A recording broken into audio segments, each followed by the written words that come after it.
niin, tervetuloa Kys kouluttaa videon pariin. Tänään meillä aiheena luonnollisesti nopeus. Ja tarkemmin sanottuna se, että miten kuulostaa nopealta ilman, että oikeasti tarvitsee soittaa ihan niin nopeasti. Ja tähän meillä on tänään käytössä erinäisiä elementtejä, joista ensimmäisenä esittelyssä kapo. Eli kapo mahdollistaa sen, että voidaan soittaa hieman täältä korkeampia taajuuksia, mikä sitten helposti kuulostaa vähän nopeammalta ja hienommalta ja hevimmältä. Ja sen lisäksi me emme tänään suinkaan sorru tappingiin, vaan käytämme ihan perinteisiä pull-offeja, jotka mahdollistavat myös sen, että sitten kuulostaa vähän enemmän semmoiselta syntetisaattorilta kuin kitaralta ja sitä kautta myös sitten smoothimmalta ja nopeammalta. Ja pidemmittä puhetta, niin laitapa miksää sieltä se taustaraita soimaan.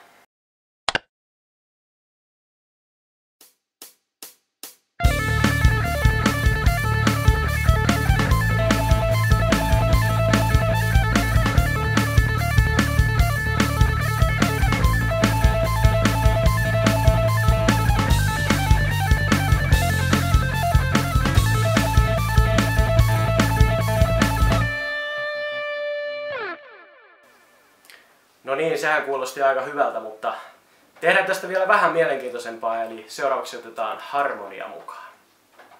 Ja miksaa, laitapa sieltä raita uudestaan käyntiin.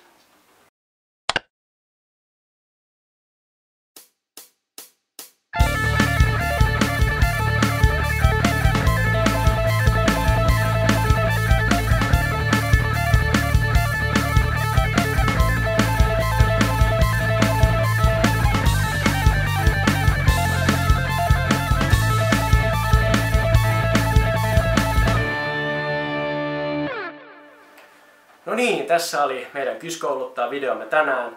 Minä olin Lasse Viitanen ja pysykää ihmeessä kanavalla, Kys kouluttaa vielä tulevaisuudessakin.